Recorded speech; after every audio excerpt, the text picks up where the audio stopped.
Selamat pagi, salam bertemu kembali bersama saya Ibu Agustina Sihombing dalam pembelajaran biologi pada pagi hari ini. Tetap semangat. Baiklah anak-anakku sekalian, minggu yang lewat kita sudah belajar tentang interaksi makhluk hidup atau hubungan timbal balik antara makhluk hidup dengan subtema yang pertama adalah ekosistem. Jadi minggu yang lewat kita sudah belajar tentang ekosistem. Nah, minggu ini kita belajar pada pagi hari ini belajar tentang interaksi atau hubungan timbal balik. Nah, boleh kita lihat di sekitar saya banyak sekali jenis tumbuh-tumbuhan. Ada pohon kelapa, ada tanaman bunga. Ada ini beberapa ekor kucing yang sedang berondok karena cuacanya sangat panas. Ya, berondok di bawah daun-daunan pohon kelapa. Ada jenis sayur-sayuran yang disebut namanya kucai. Ini ada kucai, ada pohon pisang, ada tikus di dalam sini rumahnya. Ada di dalam tikus di situ, ada pohon sawo dan banyak lagi contohnya.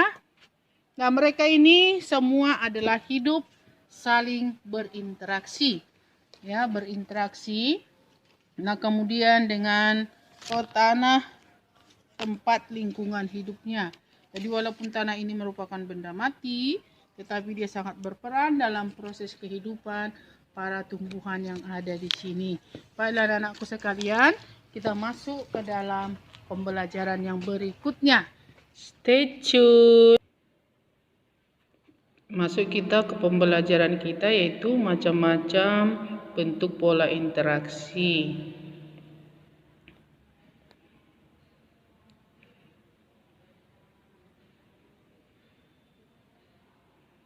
Nah, ini pembelajaran ini kita pelajari di kelas 1, yaitu interaksi makhluk hidup dengan lingkungannya. Bagian yang kedua, karena minggu yang lewat kita sudah pelajari bagian yang pertama tentang ekosistem. Jadi hari ini bagian yang kedua.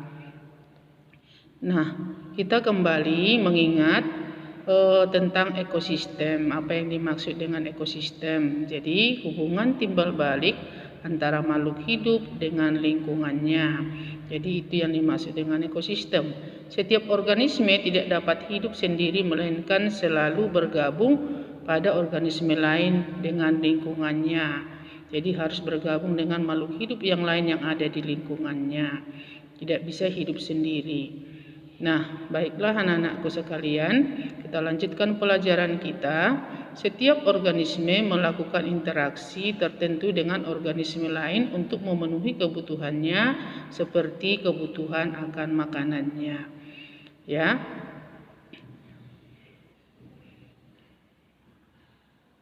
Nah, di sini Ibu tampilkan ada beberapa interaksi yang terjadi di alam, yaitu bentuk-bentuk interaksi yang khas. Ya, seperti persaingan atau kompetisi, pemangsa atau predasi, kerjasama atau simbiosis, antibiosis dengan netralisme. Jadi ada 5 bentuk pola interaksi yang khas atau spesifik. Ya, kita masuk ke bagian yang pertama, yaitu apa itu kompetisi? Kompetisi adalah persaingan yang terjadi di antara beberapa organisme yang membutuhkan bahan makanan yang sama. Jadi itu artinya kompetisi, saling bersaing untuk memperoleh atau untuk memperebutkan antara satu dengan yang lain. Jadi siapa yang lebih kuat itu yang akan lebih bertahan hidup dan lebih lestari. Itu artinya kompetisi atau persaingan. Jadi saling memperebutkan sesuatu hal yang dibutuhkan dalam hal yang sama. Nah, yang berikutnya adalah predasi. Selain melakukan persaingan, beberapa organisme mendapatkan makanan dengan memangsa organisme lain. Contohnya adalah singa memakan kijang, zebra atau rusa. Pola interaksi semacam ini disebut dengan predasi. Organisme yang memakan organisme lain disebut juga namanya predator atau pemangsa, contohnya singa, sedangkan organisme yang tidak dimakan disebut prey atau mangsa, contohnya adalah zebra. Jadi predasi itu adalah sebuah rantai yang saling memangsa dan terjadi pada hewan. Nah, baiklah, masuk kita ke simbiosis. Apa yang dimaksud dengan simbiosis? Simbiosis adalah interaksi antara dua makhluk hidup yang berbeda jenis dalam satu lingkungan tertentu, ya. Nah, ada beberapa macam contoh simbiosis, ada 3: mutualisme, komensalisme, dan parasitisme. Ya, Ibu ulang sekali lagi: mutualisme, komensalisme, dan parasitisme. Nah, kita lihat satu persatu penjelasannya. Mutualisme adalah hubungan antara dua jenis makhluk hidup yang saling menguntungkan. Jadi kedua-duanya diuntungkan, ya. Si A memberi kepada si B, si B memberi kepada si A. Artinya kedua-duanya saling menguntungkan, tidak ada yang dirugikan. Oke, masuk kita ke bagian yang kedua, yaitu contoh daripada mutualisme. 1. Hubungan serangga dengan tumbuhan berbunga. 2. Kerbau dengan burung jalak. 3. Buaya dengan burung klover. 4. Tumbuhan dengan cacing.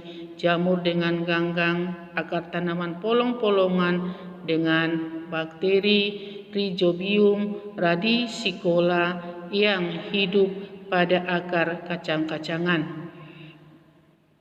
Baiklah anak-anakku sekalian, kita masuk ke yang kedua, yaitu simbiosis komensalisme. Adalah hubungan ketergantungan antara makhluk hidup di mana satu pihak diuntungkan namun pihak yang lain tidak dirugikan. Jadi satu pihak beruntung tetapi yang lain tidak dirugikan, ya. Contohnya adalah hubungan anggrek dan berbagai jenis paku-pakuan yang hidup menumpang pada tumbuhan lain. Ikan remora dengan ikan hiu. Jadi ikan remora itu ukurannya sangat kecil, sedangkan ikan hiu ukurannya sangat besar. Jadi ketika datang ombak, ikan remora akan menempel di punggung ikan hiu sehingga dia terlindung dari ombak. Nah, baiklah anak-anakku, masuk kita ke parasitisme. Simbiosis parasitisme adalah interaksi antara dua jenis makhluk hidup berbeda, di mana satu individu diuntungkan sebagai parasit sedangkan satu individu lain dirugikan. Nah, menjadi inang atau host.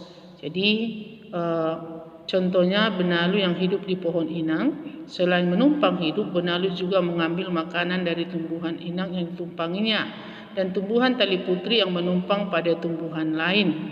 Kutu kepala dengan kulit kepala manusia, jamur panu dengan kulit manusia. Nah, baiklah anak-anakku sekalian, kita lanjutkan. Yang kelima adalah netralisme, adalah hubungan dua makhluk hidup yang terdapat dalam habitat yang sama tetapi tidak saling mempengaruhi karena bentuk dan cara pengambilan makanannya berbeda. Jadi walaupun satu habitat, mereka hidup netral-netral saja. Contohnya adalah boleh kita lihat itu hubungan antara ulat daun dengan kutu daun. Nah, baiklah anak-anakku sekalian, di akhir video ini ada tugas yang Ibu berikan kepada kamu, yaitu jelaskan pengertian pola interaksi yang Ibu tampilkan ini. Dan sekian dan terima kasih. Selamat mengerjakan. See you next. Bye.